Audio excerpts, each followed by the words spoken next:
Hi everyone, Simon here with a review of Billion Road.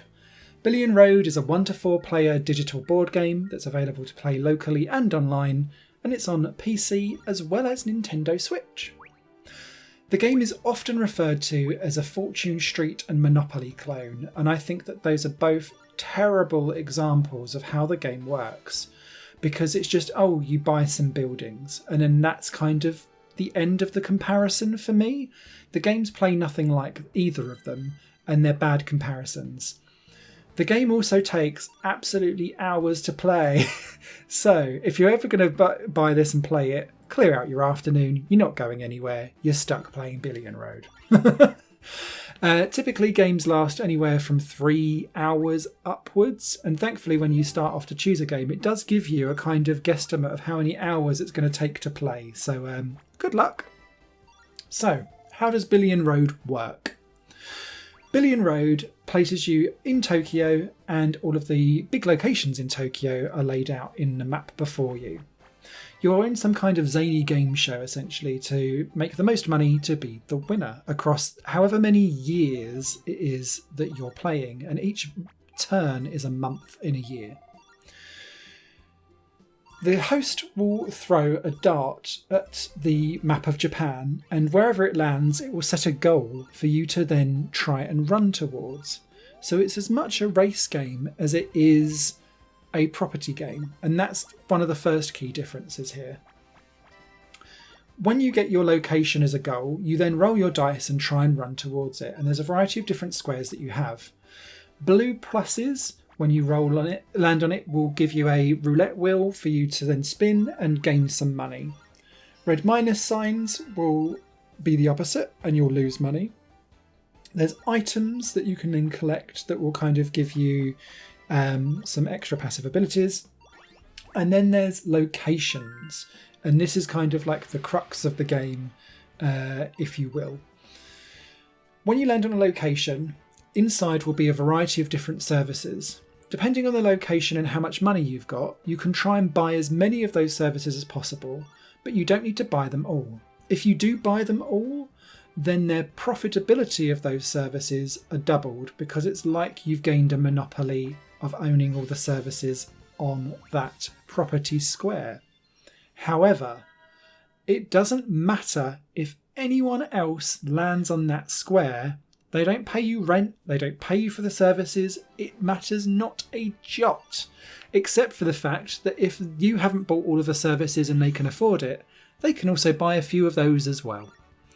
And that is such a key thing to get across with Billion Road before you even get going and put your headset in. Rent and things like that, there is no concept of that here. It is buying services so that they can then pay you back at the year end with how much profit they've made. So if you do buy all of the services, then you'll get a monopoly, and then their revenue doubles. If you were to land on that property again, you can then choose to level up those services, but you don't have to have all of the services there. You can just choose to level up the ones that you've got so that you can go to level 2 and level 3. And so therefore they'll provide even more of a profit for you again in the future. Obviously the incentive is there to try and own as much of the services in a property where possible, because then that doubles the revenue you get. But again, there's no rent or anything like that. You're just gunning for it. The main crux of this game is actually the race to get to the goal, because when you reach the goal, you get a monetary award for that, which goes a long way to then buying more property, to giving you more resource and revenue at the end of each year. But also, it will then give you monsters. And monsters are the big kind of two-fingered salute of randomization to this game that will make you love and hate it and want to scream at it in equal measure. And I have never been so angrily frustrated at the random generator that is Billion Road. So as you're going around, you can collect up to 3 monsters in your party to kind of give you extra abilities. Some of them will double the amount of money that you earn on a blue cross. Some of them will halve the amount of money that you lose on a red minus. Some of it will give you discounts. Some of it will add an extra 1 to your dice. So loads have got different versions of them. But essentially what you're looking at in the race to get to the goal is that if you're the first one over the line, you get like an extra special monster for you to start with for when the next goal is then going to be sent to you. And what they'll do quite often is gift you with money. They will gift you other people's properties, or other people's items, or other people's money. Or it might be that it puts up a shield and protects you from things. Very, very helpful. If you were the furthest away from the goal, though, you get the bad monster.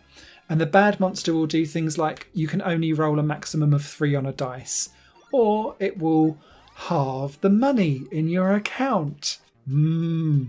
Or it will de-level some of your properties in an area or location. And it will basically curse you until the next person hits the next goal and these monsters get wiped off. The only way how you can get rid of those monsters is if you land on a square with someone else.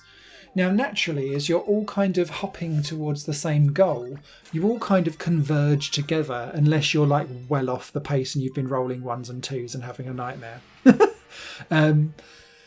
So you do kind of naturally converge, but it's very difficult sometimes to get rid of the monster if you're in last place, because everyone else has got like such a more advantage. So then you get really penalised, and it starts this like downward cycle of just pure hell, of you being cursed, therefore you lose property, therefore you lose money, blah, blah, blah, blah, blah, blah, blah, and so on and so forth.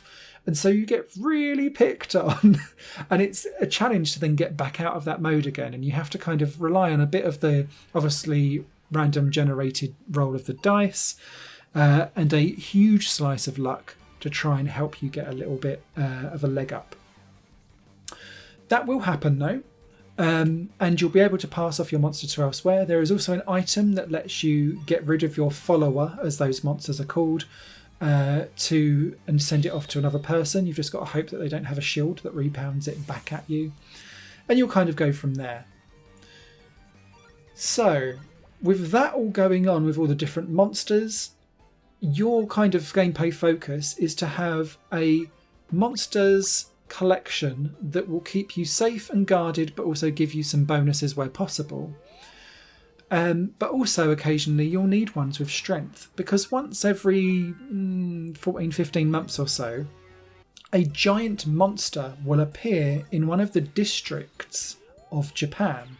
And a district of Japan is loads of different cities all kind of in an area.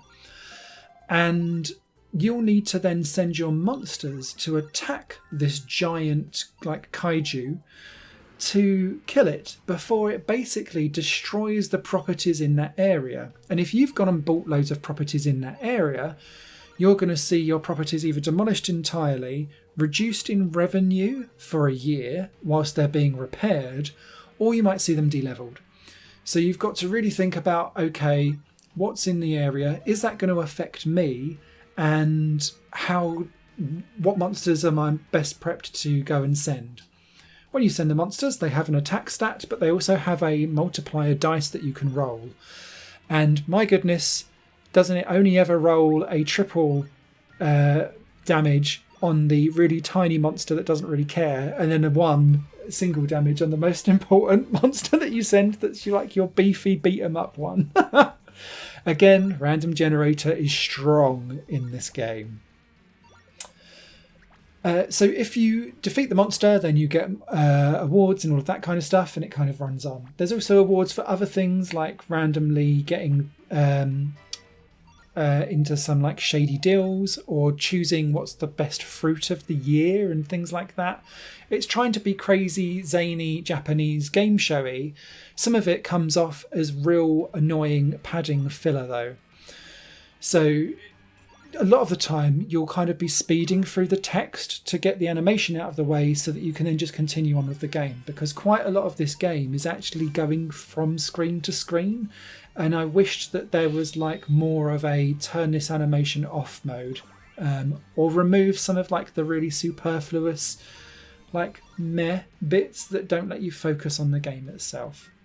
I would desperately also love a non-monster version where you actually do just go around and collect properties, and if you could charge rent on them, that I know that then turns it into Fortune Street, but that has more strategy, intrigue to it. This one is much more focused on random dice rolling, generating chaos, and the luck of frustration, I guess, is probably the best way to describe it, because it's all about rolling the dice to get to the goal, to make sure you're not last so that you don't get the horrible follower that then ruins your entire 2 hours beforehand of gameplay that you then have to then try and recover from. Now, in theory, that does keep everyone in the game for as long as possible, which is just as well, because these games go on for hours and hours and hours on end.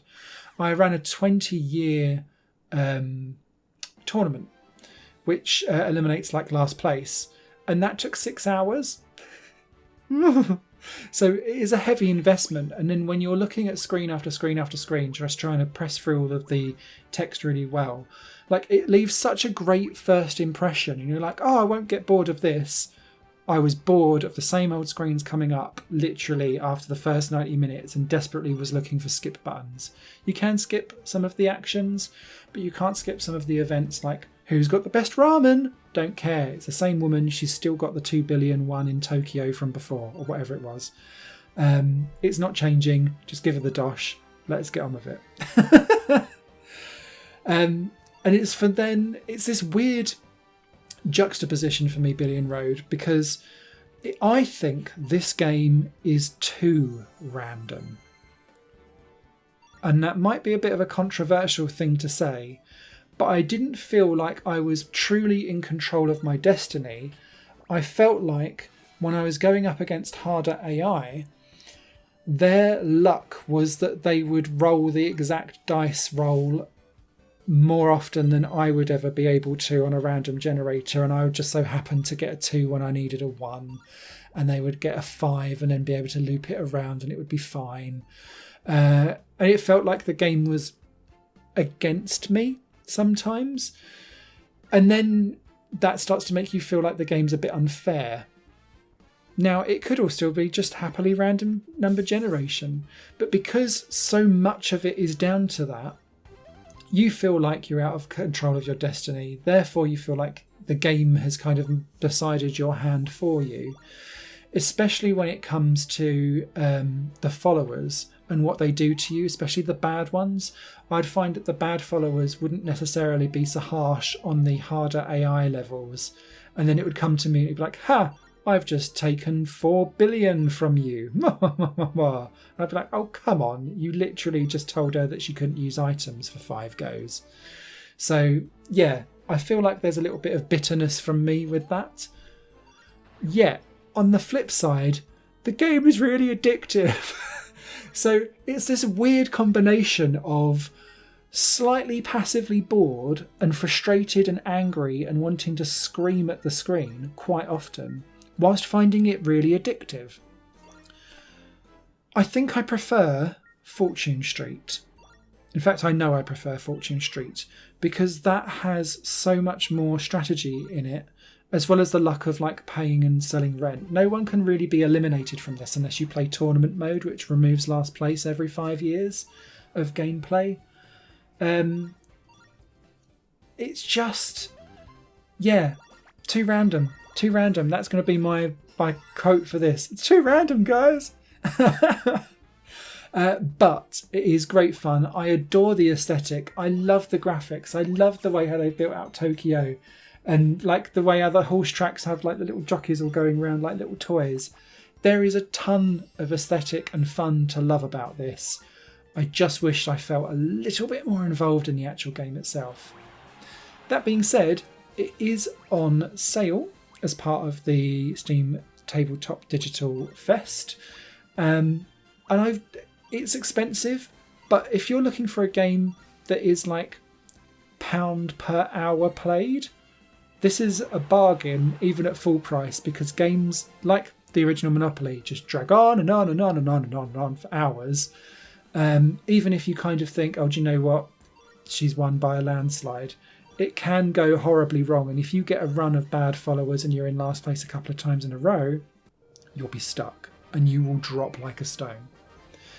So that's Billion Road. I hope that kind of explained how the game works-ish, in simplistic terms at least. It's out now. A written review will be over on highplayinggames.com very shortly. Until next time, you guys take care, and happy board gaming wherever you may be.